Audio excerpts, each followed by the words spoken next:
This month, I want to take a look back at some of the earliest games I looked at on this channel. I've been running it for nearly 18 months now, and I did a little tally, and the total number of games I think I've given some sort of critique on that was sent in to me is about 150. Despite that number, and despite the title of this video, I'm not going to talk about every single one of those now because we would be rushing and it wouldn't be that helpful to you. What I am going to do is go back to some of the earlier games that I looked at, the key learnings that I thought we could take from those games. And I've kind of organized these into categories that are going to come up on the screen as exciting title cards. And if you want to go and check out any of these longer review videos because they sound like they're something relevant to you or the games are in a similar genre space to what you're working on, then please do. I'll put all the links in the description. Some of them are much longer. When I first started this channel, I would get sent a game and do like a half-hour video on one indie game, giving it feedback. I tend not to do that so much anymore because the audience has grown and I can do a lot more with streams than I could with that. But yeah, let's get into it. So the first little area of focus I want to talk about is scope. Scope is something that you will hear game devs and game dev educators talk about over and over again, and usually it gets boiled down to the size or the ambitiousness of a project. How many features are there that need to be programmed? How many assets are there in terms of bits of art that need to be made or levels that need to be made? I prefer to think of scope more in terms of focus.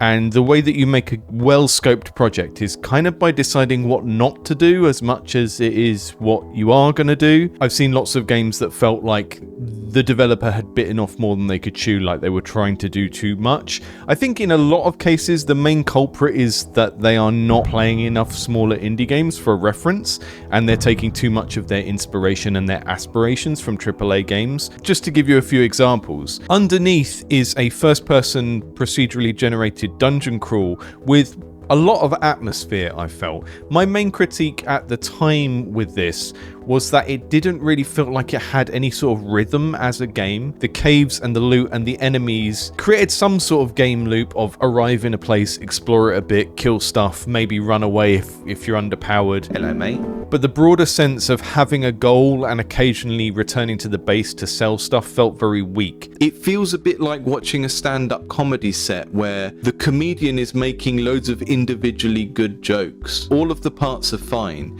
Each joke is kind of funny in its own right, but nothing about the routine connects together. That's kind of what this game feels a bit like at the moment. It's a set of events and activities which are good ingredients for a game, but I'm currently not made to invest in anything larger than what's occurring at the current moment. In my mind, this was a project that was in quite a strong place, because even though I was quite critical of it, the actual solutions for those things were just take all the things and rearrange them until it feels a bit tighter and more structured. Sometimes when you've got a game where you've already developed all these features and content and people tell you it's a little bit boring or it feels a bit slow, the issue is actually a design issue to do with what I would call the content scheduling, like when do things happen, how often do they happen, and stuff like that. Power Champions. This is a hack and slash game which just felt like it had gone too far with all the stuff in it before it had really nailed the central game feel of what it was trying to do. The developer has focused so strongly on making a complete game and perhaps not tested it as frequently or received feedback as frequently as they should early on in that process before they make tons and tons of stuff. And whether I use a normal attack or whether I use one of these special moves, my character completely stops dead and performs a move, and they're in like a kind of control lock for that moment. When this was sent to me, the developer had already crammed it with levels, characters, abilities, but none of those individual elements felt very polished. This happens when devs rush to create something which looks like a full game. That doesn't lead to something that's enjoyable in terms of the moment-to-moment gameplay if the kind of core interactions in the game haven't been worked out and polished before you move into full production of all the other stuff.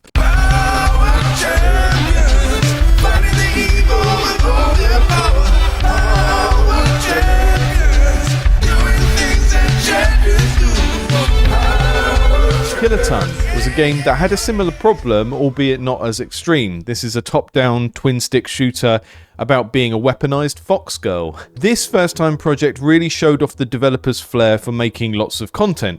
Same thing as the last one. With this one, I was particularly impressed by how the different levels that had been made felt very different in terms of the layout and the encounter design. But it did feel like adding dozens of weapons and lots of variety in the combat options had cost a little bit of polish in terms of how each of those things felt to operate. And this is often why people tell you to keep small scope. It's not to dishearten you or because people don't believe in you. If you make an action game and you try and make 30 weapons instead of 5 weapons, chances are you're going to have spent less time and polish on each one, and that reduces the overall kind of feeling of quality of the whole thing. In part 2, I want to talk about the power of theme. Now, when game designers talk about a game's theme, we're talking about story in the broadest sense, but we're not talking about plot or narrative. What kind of world does this game take place in? What is my role as a player character? And what's going on generally in terms of the game actions and the goal in relation to the kind of broad story concept of the game? You can use the same mechanics in a different thematic setting, and it's going to change how players make sense of them. You know, certain mechanics are going to feel different in a game about cowboys than they are in a game about samurai or whatever. When you've got a very early prototype for a game and you haven't settled on the theme, it's worth experimenting and trying different things out to see what fits the gameplay best. If you're that kind of developer that kind of makes little gameplay toys with no theme and then adds the theme later, be open to trying it out with different themes. But on the other hand, from a kind of practical project management perspective, if you have a strong theme, like firmly locked in, that should make it easier to make all of your future decisions, because you can basically look at any idea that comes in and assess whether it fits that theme, where the central fantasy that you expect players to enjoy about this game. And that means you can say things like, well, actually, this is a samurai game, so we're not going to have bazookas, are we? Are we? Hazard Pay is a Sokoban block-pushing puzzle. It's a style of game that historically I've tended to struggle with. I can't do them. I can't think ahead in them. They hurt my brain. They're not for me. But I found that the game's dark theme of clearing up nasty science accidents really helped me to get into it, and also created some very funny interactions like these bloody footprints which are created if you walk your character through some gore. From a game that had a great theme to a game that was perhaps lacking in that department, Sphero is a perfectly okay platformer about being a ball, but it didn't really have any sense of what the hero was in the title. Now, you can make a game about abstract shapes, but it probably either has to be very stylized, like Thomas Was Alone, or have some sort of humorous thematic backstory like Rock of Ages or Katamari Damacy. I would always encourage you to lean into your constraints, but you still have to combine that with something that players are going to be interested in and find appealing. A ball could be a magic orb, a rogue virus in a computer system, or a planet floating around in space. If you can elegantly marry the game mechanics and the theme, you get a game that is easier to make, because now it's like, okay, now we can make a game about a ball because we found a way to make being a ball interesting or funny. But you do have to do that part, otherwise there's nothing in the game for players to be drawn to. Now, The Hell is a really novel city builder with some really great art and creative direction. For me, though, this was an example of a game where the theme felt quite confused, and that led to the gameplay being quite confusing, and that meant that after about an hour of playing, I didn't really feel like I'd made any decisions myself, because the sort of lore and the ideas in the game were so impenetrable that I couldn't really work out what I was supposed to be doing. It was never really clear what the developer's vision of the underworld in this game was. I didn't understand whether I was building a place to punish souls for their sins in this life, or simply to house them. And so many of the buildings and resources were so unique that it left me with nothing to really grab onto to help me feel like I understood what I was trying to build or what I would need to do in order to build that. Actually joined today by a very special guest who's here to talk to us about this game and games in general. This is Satan. In a lot of ways, you and I We do the same thing, don't we? Do you mean me as a YouTuber or me as a game designer? Well, both really, but in this case I'm talking more about game designers. That game designers, like me, exist to torture people. We both create situations for people to experience consequences. Building hell is a lot like building a game. You're building a machine to torture people, but that torture really only has any meaning if the souls you're torturing knew it was coming. I see lots of game designers who I think could have a job down here one day. Keep up the good work, and I might have a job down here for you in a couple of decades.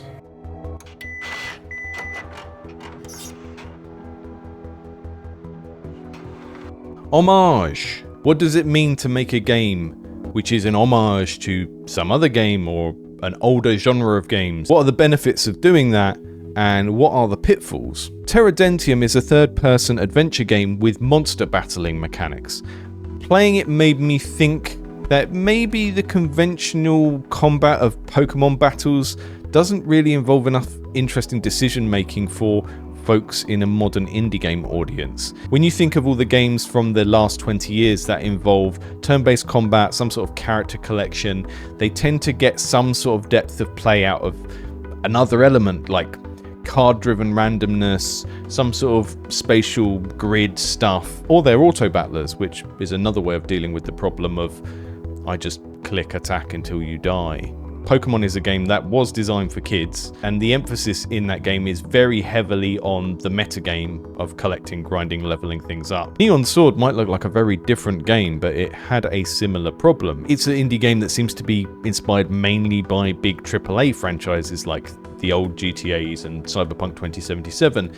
And for that reason, it ended up feeling very empty because there just wasn't enough stuff in the game. Here we've got another scope issue, but it's a scope issue that arises from the inspirations. You know, you're committing to a type of game which requires so much in terms of content. Yeah, don't make an open world game maybe. I don't know. You can, but you need a lot of stuff to put in it. Of course, there's a lot of misery, but it is the same misery that is all around us. Underboard is, in my mind, an example of an homage done very well. The core mechanics are very, very similar to Dota Underlords, but there's a benefit to doing this. If you take an existing game and you make a very close mechanical copy, it means you can then focus more of your time and energy on the bits that are going to be different. And in this case, it is making a world of appealing characters and designing the dungeon crawl part of the game, which turns the normally multiplayer format of Underlords into a single-player run-based game. I think learning to copy properly is actually quite important. I think so many people say, I'm going to make a game that's influenced by this. And then what they make is just their memory of that thing, and they haven't actually gone back and like taken note. So if you're going to make an homage, if you're going to make something inspired by something else, you know, do it properly.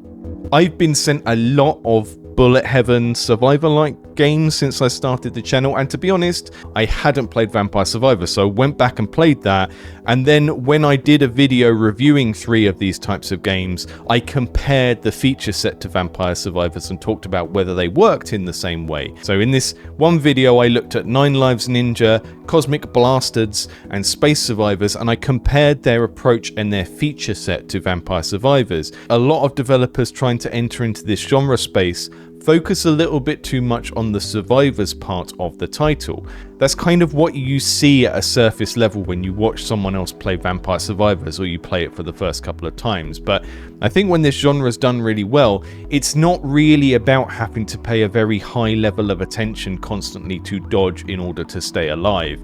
That's part of it, but the balance is much further over towards the farming and incremental side of things. This channel is funded by Patreon. By signing up to my Patreon, you can receive the following benefits. Socialize in the Discord with myself and other people who share a creative ethos. Take part in monthly supporter streams where I playtest your games and tell you why they're rubbish.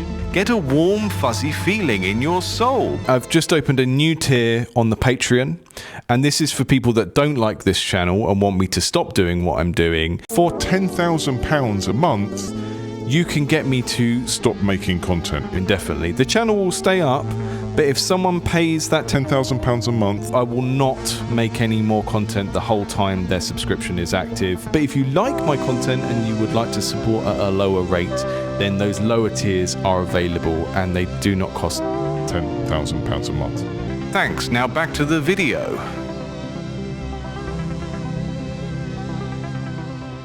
Action games can be deceptively challenging to get right because at the core you have to get the moment-to-moment movement and combat to feel good. Wispy Dreams is a neat reimagining of a single-screen platform brawler like Puzzle Bobble.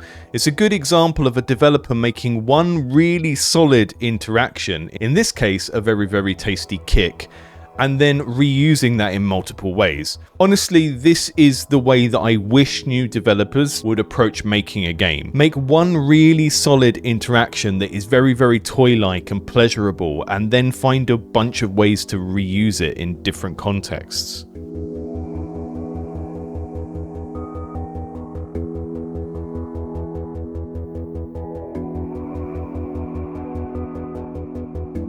Clever constraints. Going back to that earlier issue of Scope and thinking less of the problem and more of the solution and what to do with it. Now, the first solution is play more small games so you have better role models and you're not basing all of your ideas off of Assassin's Creed and GTA. But one of the other things I like to see developers do is using constraints in a thoughtful and elegant way. And what I mean by that is setting yourself rules about what you're going to do and not do in order to make the scope smaller, but ideally in a way that still makes something that is good for players rather than it just feeling cheap and lazy. And that's a whole skill set in its own right. Epic Wizardry is a good example of a well-scoped small action game, and because everything happens on a single screen, the level design needs of this project are relatively small. The developer has been able to put a lot of care and attention into the feel of the combat and the variations in enemy behaviors and art,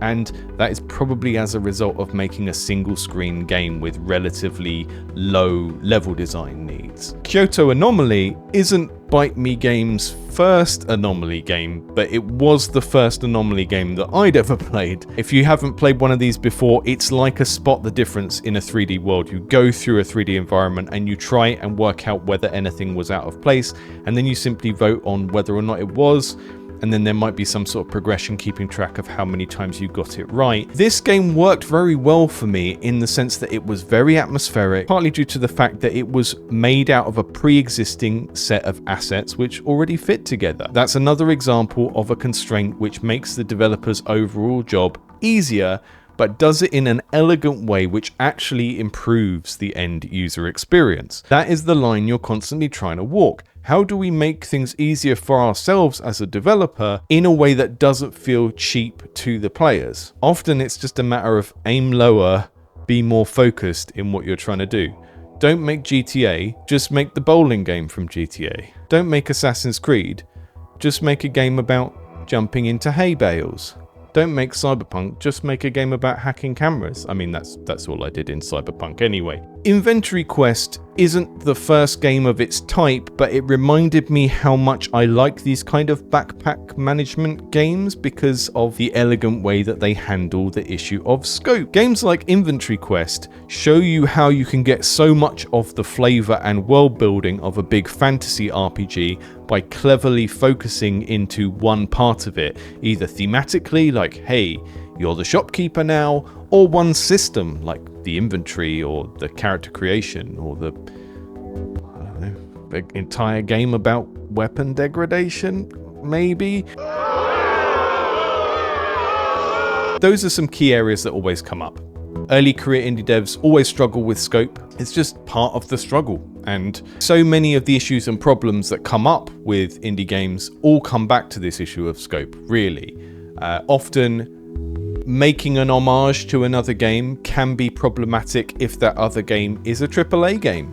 And I see so many people entering the indie dev space that don't really care about indie games, don't play enough of them, and you know, they're like a software developer or an artist and the only games they've ever played are like big AAA games. That's a problem, because you're not going to have a media diet that is conducive to you having good inspirations that provide you with a role model that is practical to what you are trying to do. The issue of scope isn't just you've bitten off more than you can chew and now you have to make a bigger game and it's going to take you longer. It creates all of these knock-on effects for the quality of every single part. It's the same as if you're making music in your bedroom with an acoustic guitar and you decide you want to compose for a 64-piece orchestra. Okay, now you've got 64 parts to write, and instead of writing one really good part, you're going to stretch out your energy across all of those things. So keep sending your games in, indiegameclinic.com.